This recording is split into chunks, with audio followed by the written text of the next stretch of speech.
Why can't you film Hemingway? Why can't you turn it into film? Because Hemingway's writing is not only about the story, it's about the very words, the very sentences, and the way those work as words and sentences. And I think you could say that about all the great writers. Welcome to Season 2 of the Stories Cafe podcast, the espresso version of Stories Cafe, a brief, enriching pause for reflection on literature, cinema, archetypes, philosophy, and the art of living deliberately. I'm Annette Wernblatt, course creator, internationally published author, and wanderer at heart. So cozy up and let's once again step into the world of stories and the deep ways in which they can shape the lives we live.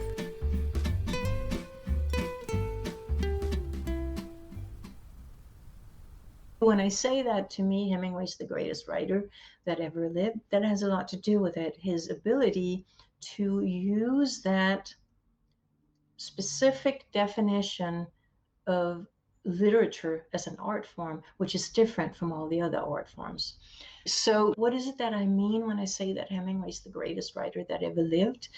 How do you define who the greatest artists are? What does it mean that somebody's a great artist within an art form, whether it's movies or painting or music or literature? And when I argue still that Citizen Kane is the greatest film that was ever made, what do I mean by that? What do you mean that a director is great or that Citizen Kane or some other film is great? And you can say that, oh, it's just a film that you really, really like. But to me, it's much more specific and precise.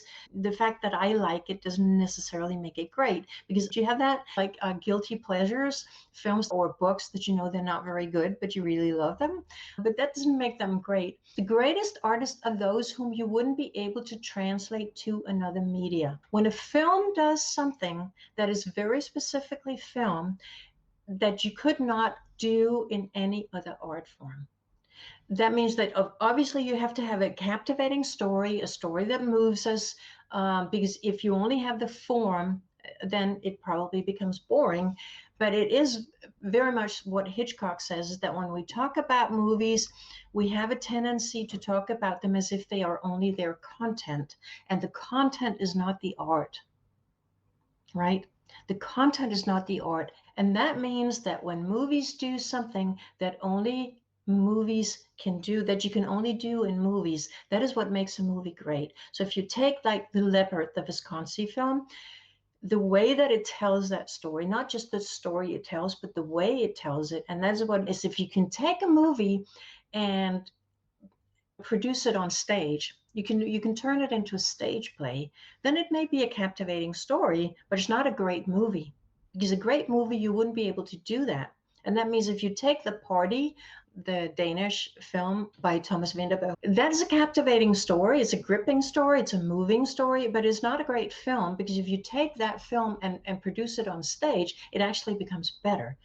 If you were to take Citizen Kane and produce it on stage, you know what I mean? It would make absolutely no sense, because what Orson Welles does, and that's why I think Citizen Kane will never be surpassed, in every single frame of that entire film, he takes cinema to the very, very limits of what cinema can do, and that no other art form can do.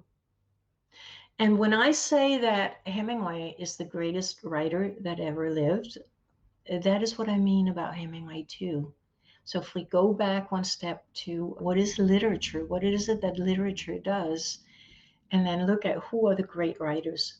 Like the great directors do things that only cinema can do. So a great writer is a writer that does something that you can only do in literature. And that means that when you take a novel that you read that you really love and you translate it into film, do you all know that experience? And then you're terribly disappointed because it didn't live up to your expectations, and the pictures it shows were not the same pictures you imagined, or you didn't imagine Meryl Streep playing that role, whatever it is. And I could talk about this for a very long time.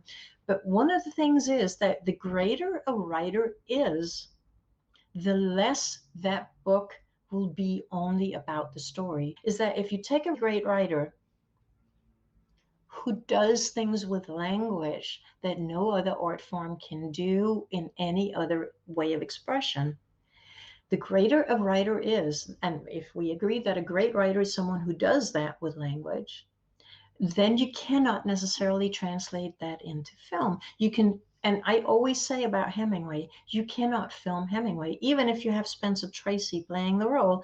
Why can't you film Hemingway? Why can't you turn it into film?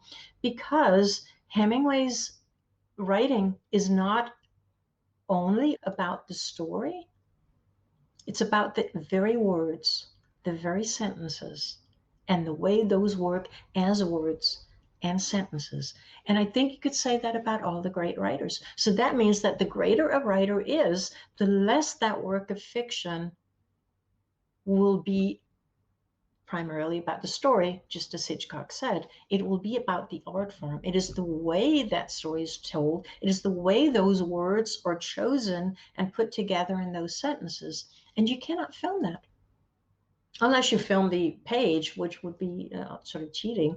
That's what Truffaut said, that cinema as an art form is characterized, among other things, by the fact that cinema is the only art form that can contain all the art forms. So theoretically, you could film the page of a book. You know, if we start talking about which of Hemingway's novels have been made into movies, and The Old Man and the Sea with Spencer Tracy is perhaps one of the best. And it's, you know, Spencer Tracy can make anything work, but it's not really Hemingway because it's an amputation. Do you see that? You take Hemingway and you take those carefully, beautifully, mysteriously, mystically almost crafted sentences, and you take them from being sentences and turn them into moving pictures, and you amputate them. Because Hemingway, that's what a lot of people say, oh, I don't like reading Hemingway, it's all about bullfighting and people fishing. And that's just the content. That's just the content. So if you look at, I don't know, For Whom the Bell Tolls, even I love Gary Cooper, but it's not really Hemingway. It's a story that Hemingway wrote. But the way he wrote it, the way he used those words, it really is the difference between a great writer and just somebody who can write a captivating story. When I pick up a book by Scott Fitzgerald, recently I was dusting off the books on my shelf, and I was standing with Tender as the Night in my hands, and I just opened it and started reading the first page, and I was blown away. I mean, I had forgotten how beautifully Fitzgerald writes. The annoying thing about Fitzgerald, Hemingway said, is that he has no clue how good he is. He has no idea how good he is. So if you take what I call real literature, real art, it is different, and it is characterized by the fact that the words and the sentences can only be words and sentences. You can't really turn it into moving pictures. And it really is one of the things that it's unfair when you look at a film version of a book and you say, oh, but the book was better. Yes, of course, because the book was the original work of art and the film is the adaptation. So obviously that's true, you know, but it would be exactly the same if you did it the other way around. Can you imagine turning Citizen Kane into a novel? That would be utterly absurd. So when you say the film is better, well, that's only because when you're then looking at the film version, you're doing it on the premise of the book. And on the premise of the book will always, by definition, be better because it is a book and it was conceived as a book. So, you know, so yeah, and I could talk about that for a long time. That being said, if you take Edith Wharton's The Age of Innocence and you take Martin Scorsese's adaptation of The Age of Innocence, you have two great works of art. But and presumably Scorsese's film version, interestingly, of Edith Wharton's novel is as close to Edith Wharton as you could possibly get. So that's another topic for another day, literature as opposed to film. And the reason why I'm bringing it up today is that Because I usually use that argument is a great movie is a movie that cannot be transposed to another art form without losing a significant part of what it is. And you could say the same about a really great novel. Thank you so much for joining me. If this episode added value to your day, you're always welcome to return. You can follow the podcast on Spotify or Apple Podcasts so that each new episode lands directly in your podcast app. And if you feel like leaving a review, it helps others to find their way here too. If you'd like to go deeper, you're warmly welcome inside Stories Cafe. Just go to stories-cafe.com, where you'll find further reflections, conversations, and a growing library of ideas. I'm looking forward to welcoming you back next time.